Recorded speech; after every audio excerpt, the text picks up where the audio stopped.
Have you ever had someone experience something completely different to you? Maybe you both went to the exact same activity, but somehow it felt entirely different for each one of you. Of course, you have, right? And so today, what I want to explore with you is something that I found really fascinating whilst I was away on holidays in the French Alps. And it was how the words we use to describe how we're feeling, particularly after movement, but not just movement, can reveal a lot more about our individual experiences, particularly with our bodies. And so I think this matters a lot because when we understand the language of our own bodies, it helps us connect more deeply with who we are. And so when we can say really clearly how we experience something uniquely, we gain better insight into what truly centers us, what brings us joy, um, what ultimately helps us move through life feeling confident and just basically enjoying what's happening in life or experiencing those things, whether they're positive or negative, in a way that is truly authentic to ourselves. And so, as someone who is a movement specialist, and I've spent 20 plus years helping women reconnect with their bodies, what I've noticed is that we seem to lack that ability to be able to truly express how we're feeling. And so we default to these general words like, I feel good, I feel relaxed, or I feel, yeah, energized. But I think there's so much more than that that we can explore. And so here's what I want to do is I want to share what happened whilst I was away on holidays. So we were in the French Alps. We were staying at Club Med. That was fantastic. Everything was done. Everything was organized. And so it was a perfect position, breathtaking mountains. The sky was beautiful. The air was fresh and crisp. It was just amazing. And so sometimes what happens is when we step out of this normal routine that we have, it opens us up to a whole new experience. And so what happened was I would get up in the morning and have a fabulous breakfast, enjoy some great conversation, and then I would head off to a morning, they called it the morning wake up session. So it was a bit of a combination of stretching, flow type of movements, and yoga. And for me, it felt like this perfect way to start the day a little bit more mindfully. And let me paint this picture for you because the views were spectacular. In that room where we were doing this wake up session, there's a mountain right in front of me. So it was just perfect, absolutely perfect. And so what happened on the second morning was my lovely friend who we were traveling with decided to join me.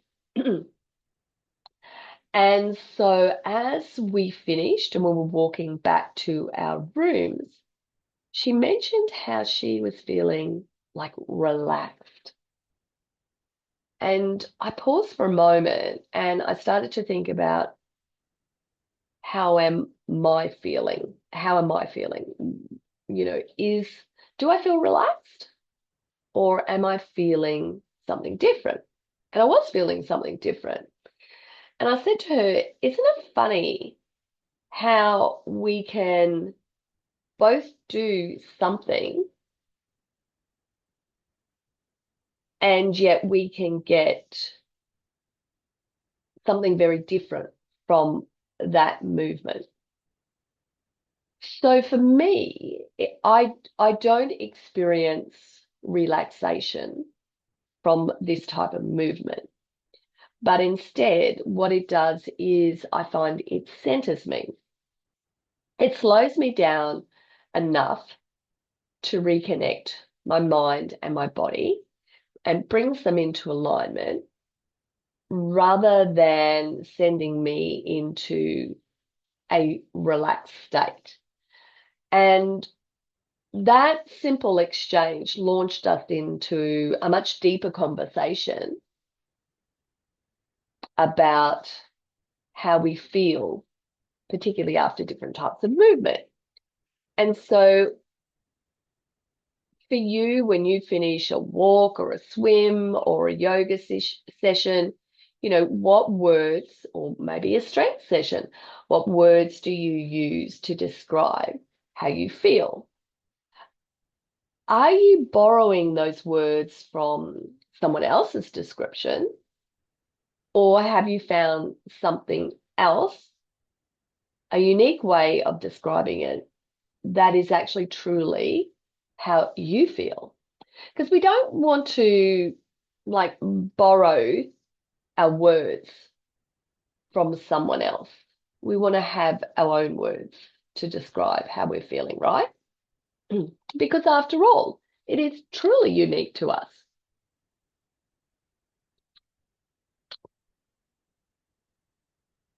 And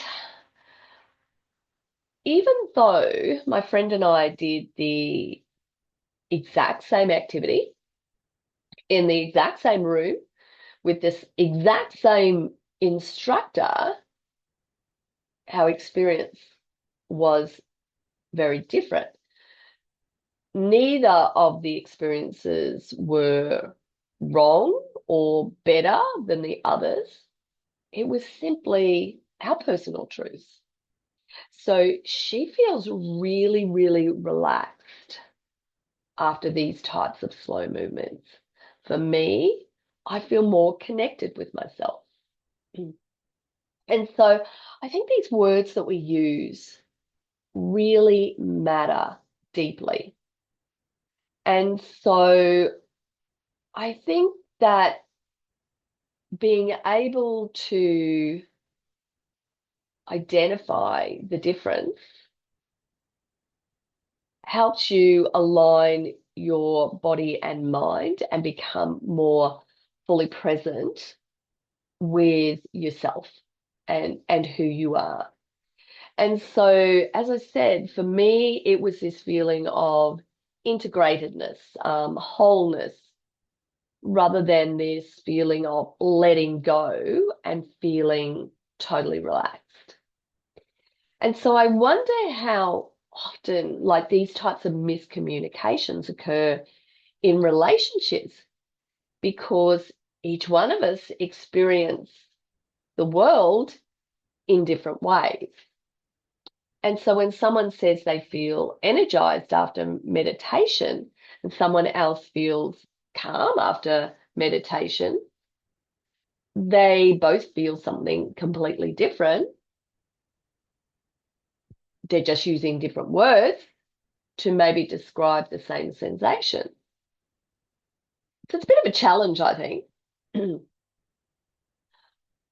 I want to talk about having the opportunity to now raise two grandkids because it has really brought it home to me that words matter so much.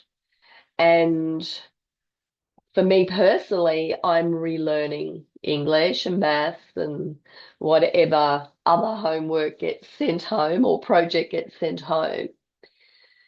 And for me, it's far beyond these lessons of relearning. It's about how differently each one of us process and internalize communication. So, for example, one of these grandkiddos if they're doing a challenging piece of homework, they might find they're frustrated. They might get angry. Another might find it boring, as an example, and they just want to simply get it done. So it's completely the same type of homework, but very different emotional responses. And so what this does is it helps me connect with each one of them in a very different way. So in our everyday lives, we are constantly rushing, right? We rush to work, we rush through our meals, we rush through our conversations. And do we ever take that moment to think about the words that are describing the experiences or the activities or the person that we're communicating with? Are we just being very general, or are we offering up more? And so this holiday really gave me this opportunity to slow myself down and to think deeper about life in general. And so what I want to do is challenge you to expand your emotional vocab today.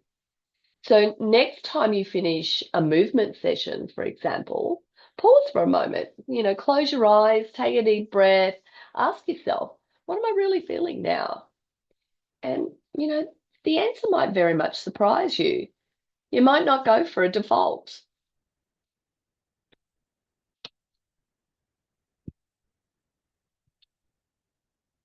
Now, I think what this holiday has also highlighted for me is that opportunity to rethink and recenter. And I know for each one of us, when it comes to centering ourselves, it is very unique. It is about what helps you do that. And so, for some, it could be yoga. Like my friend, she experienced yoga through and how it made her feel was relaxed. For me, it was about centeredness. And so for you, for example, if you do yoga, you might feel something different. You might feel grounded. You might feel connected. You might feel present. It could be something entirely different. But it's about recognizing, so it's not so much about the activity, but it's about recognizing what brings you back to you and helps you connect your mind and body in a more meaningful way. So as I set goals with my grandkids, I encourage them not to just identify what they want to achieve. It's also about how is it going to make you feel. I think the feelings are more important than sometimes the thing you want to achieve. And sometimes when you get to the end of that achievement, that feeling may not be exactly what you thought it was either. It may be something entirely different. Could feel more than, or it could feel less than. So success isn't just about getting to the end of it, right? It's about staying connected each step of the way. And so being in the French Alps reminded me that sometimes we need to physically go somewhere else to mentally arrive where we need to be. And sometimes when we go somewhere else, we totally fill it with activities, which doesn't give us any time and space to do any type of powerful thinking or time of reconnection. And so the wonderful thing about stepping outside of our routine is that sometimes it allows us that opportunity to step back to who we are actually and how we want to feel and just how we are actually feeling quite right now. And so, like for some of the women, how they find centeredness that I work with is they get up and they go for a walk in nature. Others do a dance in the kitchen of a morning. Others do it through strength training. One client, she actually told me that she does it through gardening. So just getting her hands dirty and getting down there on the ground really helps her feel more connected to her mind and body. And I think that's quite powerful, don't you?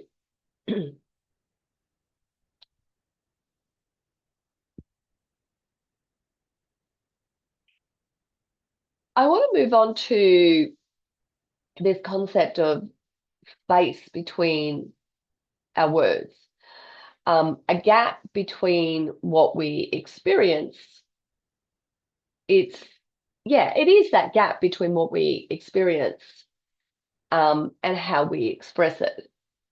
And in this gap, there's so much potential for both misunderstanding and this deeper connection. Now, look, research shows us that when we have more words to describe our feelings, we actually experience those feelings more deeply. So when we can name that feeling more precisely, it helps us better understand ourselves. And studies have also found that people who describe their feelings in a specific way don't just say they feel bad, they will be more descriptive. They will say, I'm disappointed. They might say, I'm frustrated. They might say, I feel sad. I feel gloomy, whatever word. Um, and being able to name these feelings doesn't just help them talk about them better, it helps them manage the emotions a lot better. And I have noticed this with my grandkiddos. You know, their default, or one of them, his default was to, when I asked him how he was feeling, it was angry.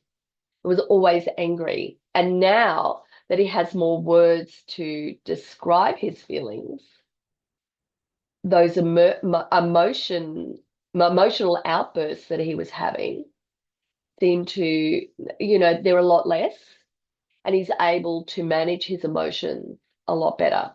Still got a long way to go, but it's it's it really has highlighted that giving him the tools and helping him with these words has certainly helped him explore a lot more and helped him manage those emotions. And so, look, the same principle applies to when how we experience our bodies during exercise and movement. We want to go past those, I feel good, I feel tired, I feel energized. We want to go past that. We want to be able to fully describe what we're feeling. And I think this is particularly important as we age because body awareness is extremely important. Any type of movement practice that centers us or energizes us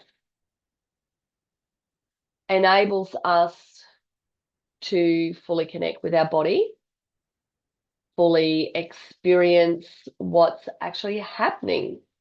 And I think this also means that we're supporting our well-being practice a lot more. So one simple tip that I could recommend is keeping a movement notebook. So after each time you work out, you train, you do some type of exercise, what you want to do is write it down, not just what you did, but how it made you feel. And try and be as exact as you possibly can be. Because after a few weeks, what you will discover here is you'll see some type of pattern about the different types of movement and how they make you feel most like yourself. So And remember, with all of this, the goal isn't to feel how somebody else feels or to use the words that somebody else uses. It's about using your own words to describe how you feel.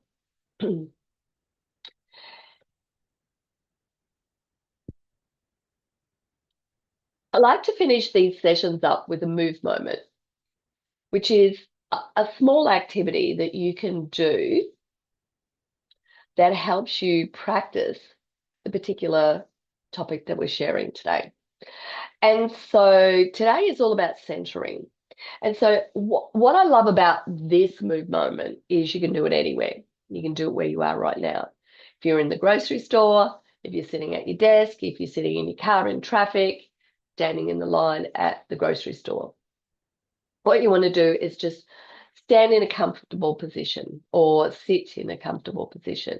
Try and get your feet firmly on the ground so that you feel more connected in your body to the earth that's beneath you. And all you're going to do is take this deep breath in through your nose. And I want you to focus on filling up your lungs completely. And then as you exhale out, I want you to feel how your shoulders just start to relax. They come away from your ears, right? And so the second breath that you take, put one hand on your heart and one hand on your belly. And then as you take that deeper breath, I want you to feel that rise and fall of your belly beneath your hand. And for each breath that you take, what you will notice is you have this stronger connection between your mind and your body. And what can happen with this is it can certainly help you feel differently. It might help you feel calmer. It might help you feel present. It might help you feel grounded or something entirely different. And I know that one of our coaches, she uses this all the time because she finds the grocery store very, very frustrating. And so she doesn't necessarily put her hand on her heart and on her belly while she's standing there, but she will just pause for a moment and take a deep breath when she finds very annoying going on. And she says it always helps her deal much better with the situation that is happening there.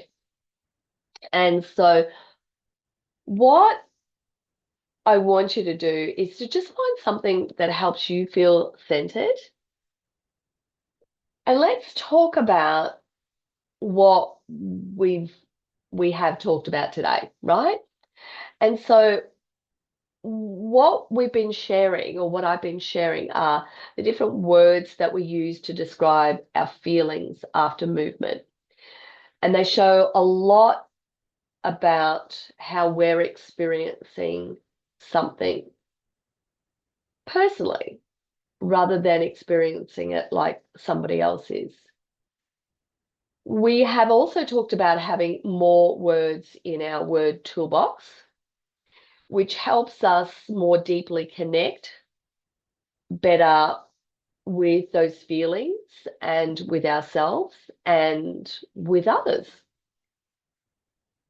We've also explored this idea of finding some type of movement that helps you center yourself, and that this is about you personally, and those different types of movement protocols can very much be different from person to person. So what centers you may be very different to what centers somebody else.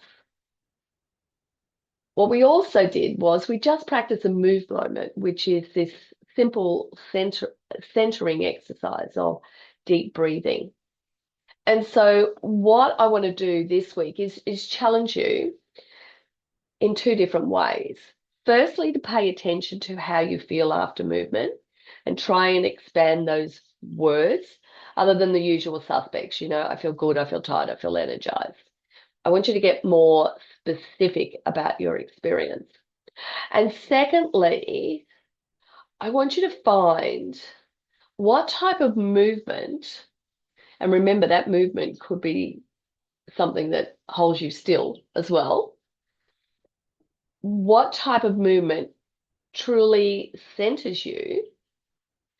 And remember, it may be different from a friend or a family member, and that is perfectly okay. So hopefully you've got something out of today and that you're going to take some type of action on finding more words and finding something that centers you, and that I will see you next week. So take care. Until then, bye.